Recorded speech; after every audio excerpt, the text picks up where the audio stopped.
ഒരു വേറൊരു തവണ അത് ഞാൻ പേര് പറയില്ല അവിടെ. എല്ലാവർക്കും അറിയാവുന്ന ഒരാളാണ്. അപ്പം പാവ മനുഷ്യനാണ്.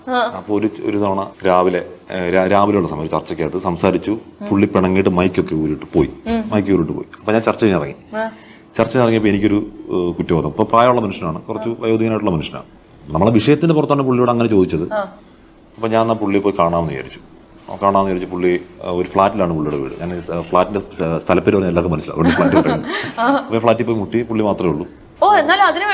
ഞാൻ പോയി കാര്യം എത്ര നമ്മൾ വില വെക്കുന്ന മനുഷ്യനാണ് കാരണം. അപ്പൊ അവിടെ പോയിരുന്ന പുള്ളി ഒരു പാത്രത്തിൽ നിറയെ അവില് എന്നാൽ നനച്ചവിലാണ്, നനയ്ക്കാത്ത അവില കൊണ്ടുവച്ചു. കഴിക്കും മോനെ എന്ന് പറഞ്ഞു. ഞാൻ കുറച്ച് കഴിച്ചു. കഴിക്ക്. ഇതാണ് കടിച്ച ചവ കൊള്ളുന്നുമില്ല. പുള്ളി എന്നെ അവിടെ ഇരുത്തി അത് മൊത്തം കഴിപ്പിച്ചു.